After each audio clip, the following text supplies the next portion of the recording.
Congratulations on winning, not just the fight, but the Ultimate Fighter. I'm sure this has been going through your mind a lot in the lead up to this, but how are you feeling right now sitting on that stage? And now, welcoming back to the black table, Juliana the Killer Miller. Just for old time's sake, you know. Man, I feel good, you know, undamaged, and, you know, I like teaching people a lesson. It feels good to humble somebody who's been talking smack about you, so couldn't be happier.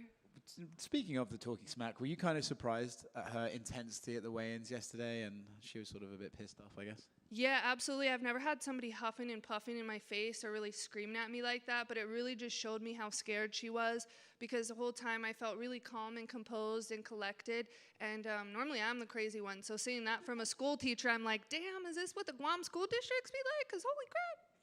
Poor kids, no. Do you think, you said that you thought she was sort of scared and maybe overawed by the occasion. Did you feel that in the fight? When you were fighting her, could you feel that play out physically?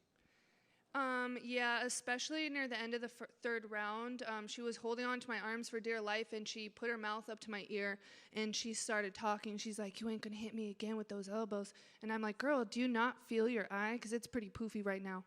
And yeah, so she's talking in my ear about, you know, how I ain't gonna do nothing, but it's kind of funny because I was like, girl, you don't realize, like, I'm mounted on you right now. So at the end of the third round, it kind of felt good when I finally started talking back a little and gave her some elbows from my grandma. I'm a little surprised she was talking to you like that, because it wasn't as if the fight was going her way, so I'm kind of surprised why she spoke at the end of the third round to start talking smack. Were you surprised when she started speaking, or do you think that was like she was airing an internal conflict? I thought it was a little funny, you know. I guess when you're desperate, people love to keep talking, so... I can't really think about what else it is, but that being said, you know, Brogan is an incredibly seasoned opponent. She is incredibly strong, strong-willed, you know, and but it just goes to show that, you know, I have something you can't teach. You can't teach heart, and in this sport, it means more than lifting a weight and building a muscle. So I really do think that stuff like this comes from within. And that was a crotch chop, I believe. Gave her at the end as you won the fight. Where did that inspiration come from? If y'all ever seen pro wrestling back in the day, Team DX. What year were you born, if you don't mind me asking? 96. I think they like formed 97, so I think you were like a year old when they started doing that. The thing is, so my grandma, when she moved here from Brazil, she didn't speak any English. She was learning English from TV shows. And so I was... First words were suck it. Pretty much. No, I was raised with her from 6 months to 5 years old. And so as she was starting to learn English, she said that she loved wrestling because she didn't need to understand the words to see what was happening. It was all through the action. So... honestly, when I came to my team, I was like, I want to be a pro wrestler one day. And my coaches were like, well, let's give you a shot in the cage and see how you do. And I ended up loving it. But, you know, that pro wrestler spirit kind of lives within me forever. And I just think it's exciting to put on a show, you know. And more than anything, the suck it just came from the fact that she sat up here on this same table and... decided to say that she was gonna highlight reel, knock me out cold, so it felt good to stand over her and say, look at you now. Well, you had a great performance, Ultimate Fighter winner, but when would you like to make your UFC debut proper? When do you want to get in there, put on the UFC gloves, the Venom gear and all that? Depending on what's available, you know, I was worried I'd walk out of here damaged, but I'm doing just fine.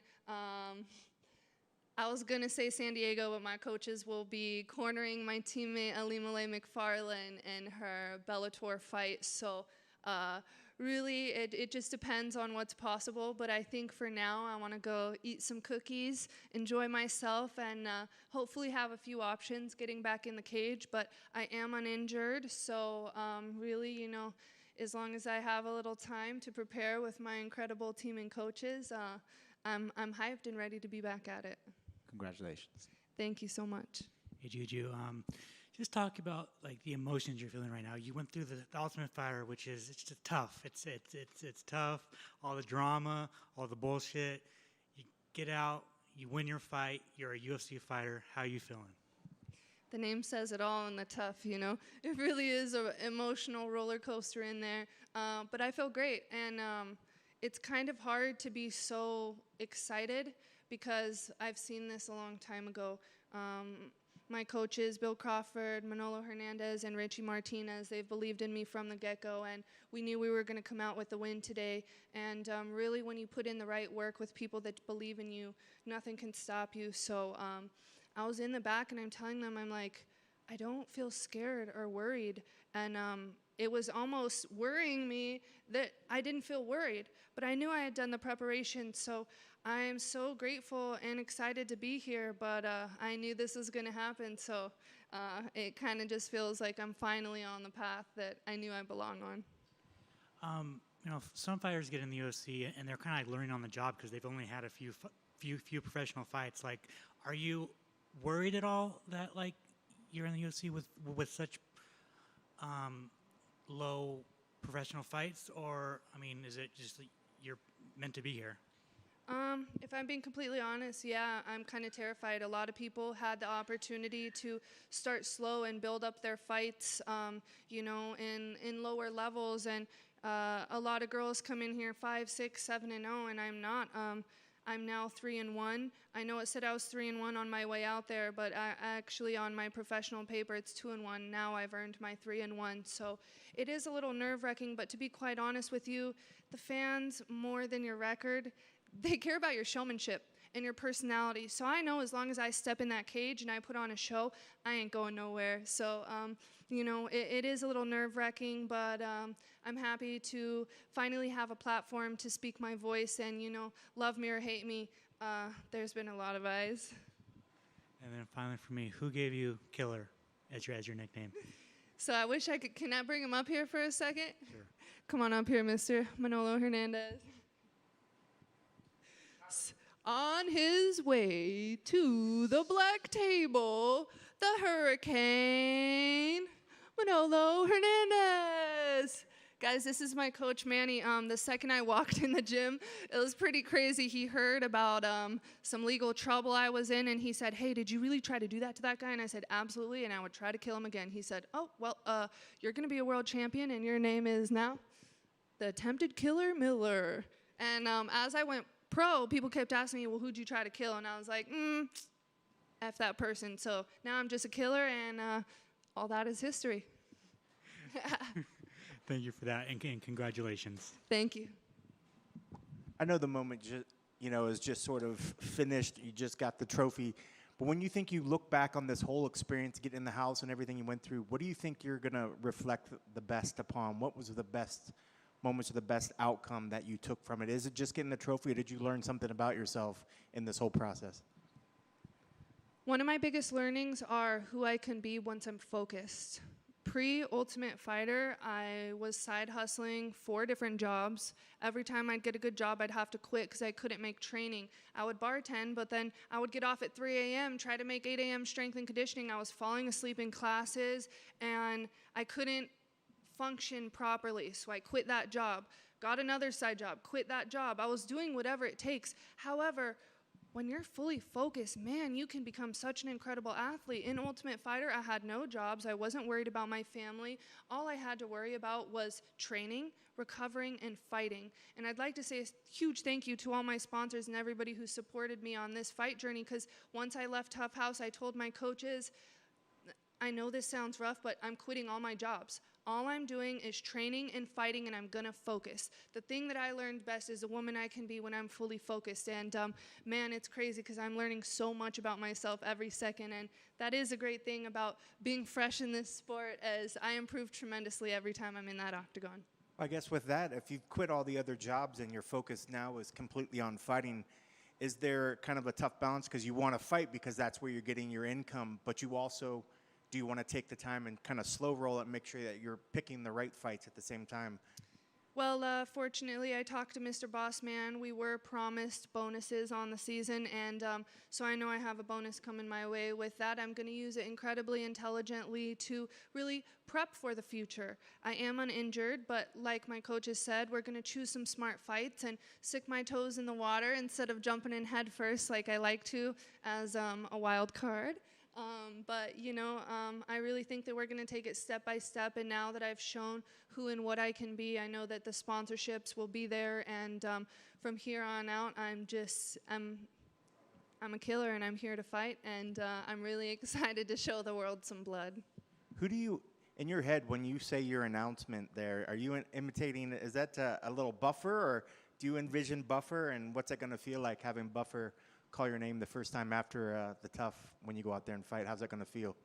Yeah, I have no idea where that came from, honestly. When I was just coming into the Tough House, I was really nervous, and I didn't know an icebreaker, and they said to introduce yourself, so I kind of just froze up and said it. But honestly, now that I'm looking over at my coaches, that's a Manolo thing. Every day he'll say, and now, and he kind of just introduces the team on some funny note. We also get a lot of boos, so if I'm competing in another country and they want to boo me, hell, I'm used to that too. It's all a pump up.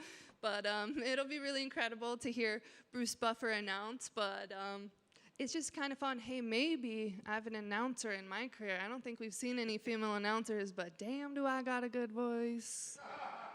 I love it. Last thing for me, Brian Battle was in here, and Brian, a former tough guy himself, brings his trophy when he goes. He actually brought it to this fight as well. Do you envision yourself seeing you bringing the trophy now around you to your fights? Nah, as my coach Juliana Pena said, don't get married to your wins and losses. This is water under the bridge, and I'm on to the next one. Of course, I'm so honored and grateful to be the Tough 30 champion that I knew I was. However, moving on to the next, to be honest, Brian is a strong dude, because dang, that thing's heavy. I ain't trying to bring it everywhere with me. I carry it with it on my heart and in my face, and, I don't need to wear a strap for people to know who I am. That's awesome. Congrats on the victory. Thank you.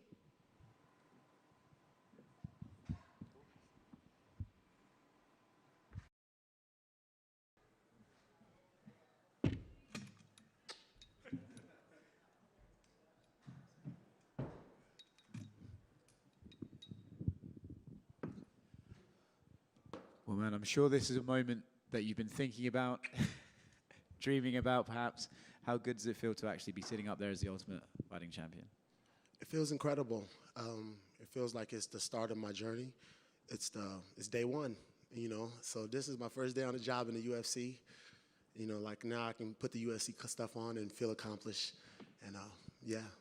When you look at the fight itself, you guys are both big guys, you both hit hard, so either one could get caught with something. But did you anticipate that you were going to be putting him to sleep tonight? Is that how you saw the fight going? 100%. I manifested this moment. Me and my coaches worked. And that's the number one thing, we worked on it.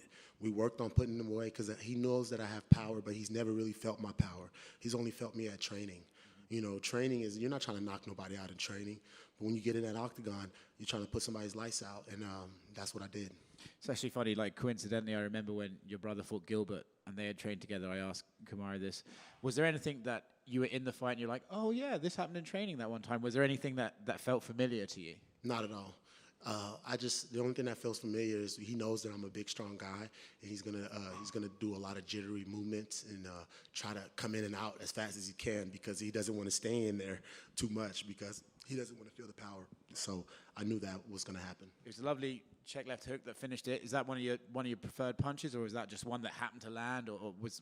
Oh man, my coaches, we train on being able to throw punches from everywhere. Coach Jake and Coach Justin work tirelessly with me, just throwing these punches from everywhere and just throwing them, because they're so heavy. And that's the number one thing he tells me. He's like, don't worry about throwing it as hard as you can. Just throw it.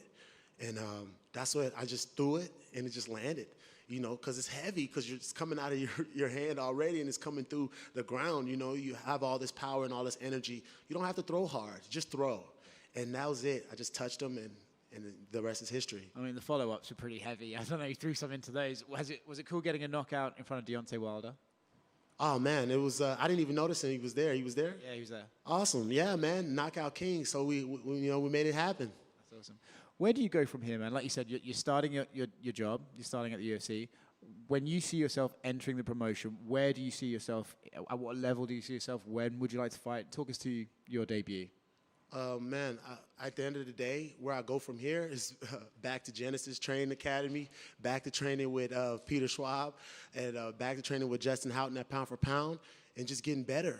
at the end of the day, you know, each opponent, each fight is my next fight. Each next fight is my best fight. So I got to be prepared each fight to be the best version of myself. So I just got to just get back to training, just get back to just believing in myself. And, yeah, I'm excited. I'm excited to just see where this journey takes me. And, yeah. On a random note, you might be the biggest guy I've ever seen who weighs 236. I don't know how you weigh that light and look as big as you do. I put a lot of work in with Coach Aaron down there at Lando Performance. He's a guru. He trains my brother as well. And I really worked with him a lot this camp on just building more explosion and power, because I already have a tremendous amount of it. But I wanted just more. But I wanted to be light enough to be able to go 3 rounds, because this guy was a 205-pounder before he fought heavyweight. So I knew he was going to come and try to outlast me like he was telling everybody. He was going to take me into deep waters. But on the show, I went 3 rounds, back-to-back fights. I live in deep waters. So, you know, that's what they say, you catch the biggest fish and dip in the deepest waters. That's awesome. Last one from me, man. Talk about what this moment actually means to you. You've gone through a lot to get here. I'm sure the experience on the Ultimate Fighter was annoying at times. I'm sure it was intense. No? But it's a heavy experience, right, to be stuck in a house away from your family and stuff like that. So to go through all that, to be up there now with the trophy, can you just tell us how it means to you, how it feels and how it means to you? Oh, man. Like, if I could put it into words, I'll be here talking all day. It just, it's one of those things that it's kind of, you just got to just sit and just take a deep breath and just soak it in and just, I did it, you know. I did it and I accomplished the mission. And back to training, back to getting better, back to being the best version of myself. And it's just the first step, you know, the first step in my career. And it's a great feeling to know that Rashad Evans, my brother, and now me, I made it happen and I did it because I believed in myself. And yeah, it's a beautiful feeling. Congratulations and welcome to the UFC. Thank you so much. Hey, Mo, can you talk about just proving everybody wrong? Like, he was supposed to be the more superior knockout artist, right, and the better striker, and you went out there and you put his lights out. Who said that? All the fans and the Did they watch any of his fights? I'm like, you know, at the end of the day, like, did they watch any of his fights? He doesn't have any KOs. I mean, he had a TKO on the Ultimate Fighter show, but that's it. I got KOs, you know, in fights that I fought, you know. So I knew I had more power. I've trained with him. He knew I had more power, and he knew exactly what he was coming in here for, and I did too. And I was just prepared for everything he was going to throw at me, and yeah, I just trusted myself, trusted my abilities, trusted my hands, and I made it happen. Talk about your kid that passed away. Man, you know, he said that he's with you. Just what does that mean to you? It means the world to me. And, you know, he was the reason I started fighting, and he's the reason that I'm here now. And you know, I'm don't get me wrong, man. I can sit up here and tell you guys it's easy, but it's not. I hurt every day of my life. I'm hurting sitting up here right now talking about it, but I know he wants me to have a good life. He wants me to take care of my kids that I'm going to have in the future and my current kids. He wants me to be a blessing to them. And that's the number one thing. I'm just trying to be the best dad I can be and just show my kids and show my future kids that there's nothing you can't accomplish in this world if you put your mind to it and if you really believe in yourself. And put the right group of guys around you, the sky's the limit. And then 2 Usmans in the UFC. How does that feel? Oh man, it feels incredible. I'm just trying to write my own path. You know, my brother's already did what he's already did more than I could ever even dream of. You know, he's in this sport. You know, so I'm just blazing my own path. I'm just taking it a day at a time and blazing my own path. But he know I got that power, so I know he gonna talk stuff. But yeah, he won his in the second round too, didn't he? On the Ultimate Fighter show, and he submitted the guy, but I knocked my guy out. So I got just like in when we wrestled in high school, he got third in state and I got second in state. So I did it a little bit better than him. So I'm gonna rub it in. How did it feel to have him in your corner? And you know, he always says that you're the best hype man, but he was your hype man tonight. Oh man, it felt incredible, and I surprised him because during the Ultimate Fighter when he fought, the same entrance music I came out to is what he did. So I knew when he heard that, he looked at me and we made eye contact. I was like, it's time. And then we started bopping and dancing, and it was like, let's just go have some fun, man, and do what we were put on this earth to do. And kind of going back to your weight, are you planning to like put on size and to be a bigger heavyweight, or I mean, is there even a chance for you to drop down to light heavyweight? Like, is that even possible? Right now, I'm just focused on where I'm at. You know, where I'm at right now, I'm good, man. I feel great. I feel healthy. I feel like I have plenty of cardio for this division. I have plenty of power, as you guys can see, for this division. And there's no need for me to cut all this. As you can see, I don't have too much fat to lose, if I have any. So why do I need to cut muscle to go down to a weight class for what? You know, saying this, I play defensive end for University of Arizona. I've used to going against 330-pound guys every day of my life. So a guy that's 260 coming in there, you know, there's nothing I can't do. Cool. Congratulations. Thank you, guys. At the end of round one, there was that shot that Zach threw. The ref said it was part of the continuous motion, but it definitely looked like it was a little bit late after the end of the round. A lot of people thought that energy and that anger that you came out in the second round was from that. Did you feel any sort of anger or anything for that late shoulder shot, or is it something that even registered on your radar? At the moment, I knew it was late, but I didn't feel any energy from it. I just hone myself, you know, get myself back to square one, listen to my coaches, and just get ready to execute for the second round. What did they say to you going into that second round? Oh, my coaches just told me, they said I'm doing great. You know, get your composure, get your posture, and just, you know, stick that jab and stick to your movement. And, you see everything he's doing, and the punches are going to land, and that's exactly what happened. And did you know that shot was always going to sort of come? He looked like he had his moments, but even the commentary team was saying they were giving you praise for sort of taking your time and working in there. But did you know that it was always just one shot away? I mean, this is the heavyweight division, you know. It's always one shot away. But I just wanted to just stay composed and just, you know, stay composed, stay in the moment and listen to my coaches and just, you know, take pictures, like Coach Justin saying, see what I see and just react. You know, the number one thing is being able to react. You know, that's fighting, you know, read and react. So, you know, when he did his little jumping in, I just reacted with that check hook, and it landed. And last thing, where's the trophy going to live? Did you already have a spot mapped out at home where you're going to put the trophy? This trophy is special to me, man.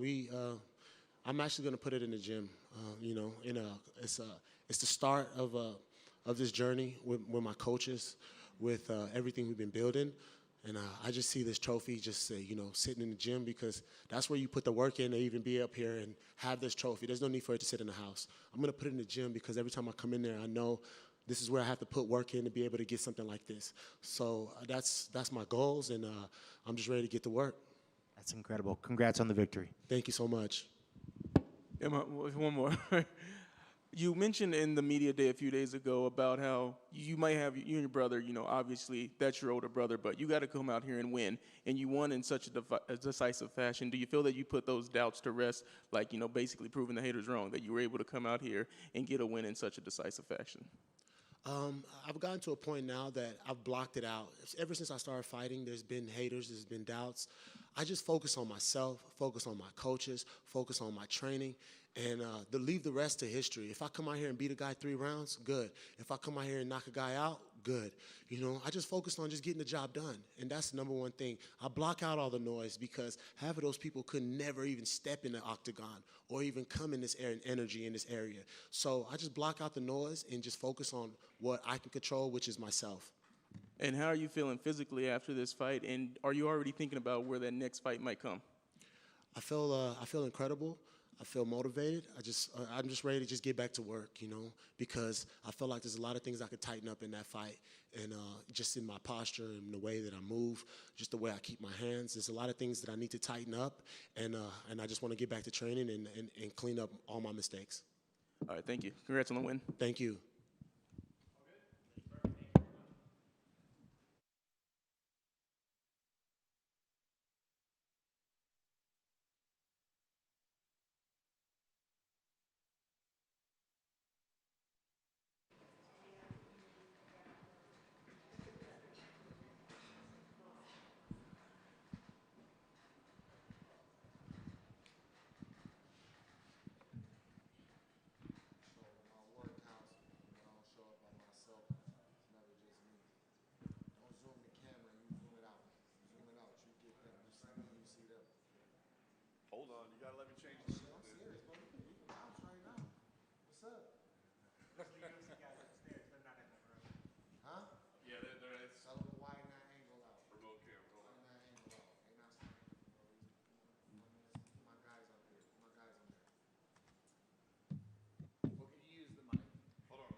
Jamal, obviously this was a big fight for you, man, and a big performance, and you certainly delivered.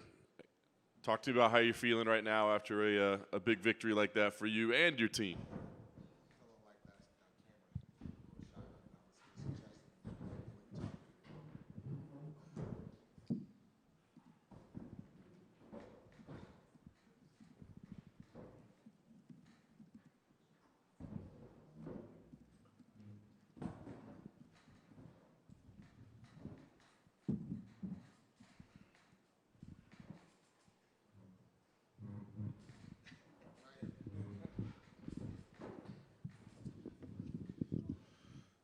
What's going on?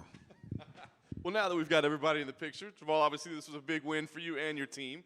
Just talk to me about how you're feeling after that. What a big victory and a big UFC main event. I'm feeling like I got to show some things, but I'm happy I got the win. I'm happy I got to represent what comes with me. I can say I'm tough and all this and that and all day, but I got to show that tonight. And I got my team with me. I'm proud of my team for standing behind me, believing in me, holding their composure, not getting too rattled when I might have gotten a fire and things, keeping the instruction on point, keeping everything on point. You face these guys here as much as you face me when you step in there. I guess talk to me about why it was so important for you to get everybody up here into this picture. This is such an individual sport, but you're putting your team behind it. Why was it so important for you? Because this who y'all face. Y'all need to see the face of terror. I'm not the only one. This is the face of terror is my entire team. People always talk, I wonder where he trains. I wonder where he's at. Should he move here? You see them, you should fear seeing me, knowing I'm not too far behind. You feel me? Thiago used quite a bit of wrestling tonight. It looked like you kind of smiled after he shot the first takedown. I'm curious kind of what was going through your head in that moment that you smiled? I expected it. I knew he didn't. I knew he wasn't. I knew he didn't want these hands for real. He talked all that what he was saying in the interview, and the smile was just like, I already know it's coming. I seen it all before it happened. Obviously, he hung in there for quite a while, though, man. Was it a more difficult fight than you expected from him, or is that what you expected tonight? No, I expected a war. I expected a man that's been up at the top and fighting and battling the top guys to not quit, to not back down, and not give an inch and to bring it. I made mistakes and he made me pay for them. But I'm coming, bro. I don't stop, bro. I don't know how to stop coming. It looked like he did start to fade a little bit. The pace, I think, kind of got to him. Could you feel that in there, that he was starting to maybe slow a little bit? Yeah. And then I had to make sure I stayed within myself as well. A couple of times I had to pull back, sit back to composure, and just get back to the smooth things and doing them right. So, overall, this was a huge win for you, but you talked about openly admitting, I made some mistakes in there, I did some things wrong. So as you sit there, are you pleased with how things went tonight, or are you frustrated that maybe you could have done more? I'm happy with the win, but I'm not happy with my performance. I need to get back to the drawing board and do a much, much better job. And, and that's what I'm going to do. And you had your comment at the end about the experience. Who was that directed to? Was that just critics, or was that Thiago himself? Everybody. That's everybody, because every single fight you hear the same thing. You keep hearing the same thing every fight. My experience. What experience? You ain't never fought nobody like me. I fought dudes that are tough, that going to come in and throw hard, that want to take me down. I fought all of them. Have you fought anybody as sharp as me that's going to hit you, that you in danger the whole time standing up? If you shoot, you still going to be in danger.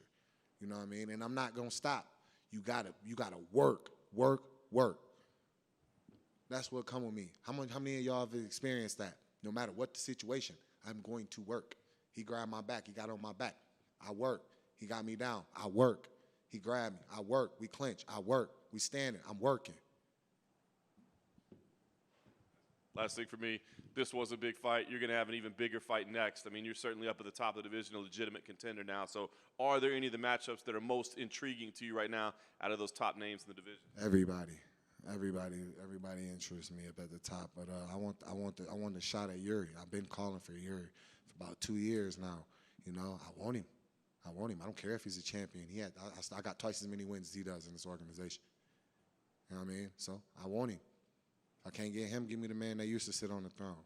I'll take Jan. Just give me. I'm hungry. I want gold. The lion is hungry for gold. Former, present, or former. Hey, Jamal, when you were swinging and banging, did he rock you with any of his hooks? Nah, he hit me with some nice shots. They kind of clip me, you know, and not the way I roll. Sometimes it kind of knocks me off balance. So I had to make sure I gather my feet and also make sure he's not blitzing me.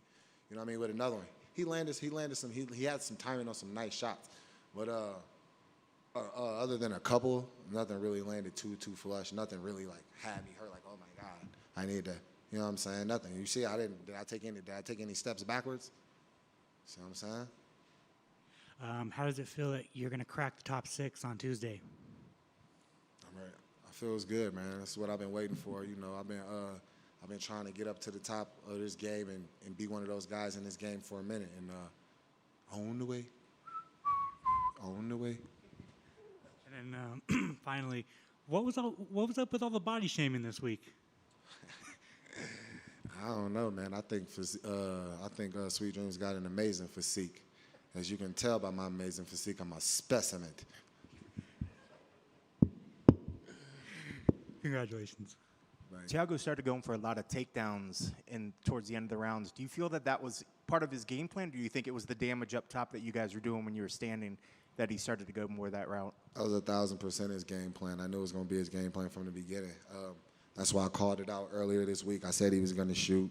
I expected him to shoot, and he did exactly what I expected him to do.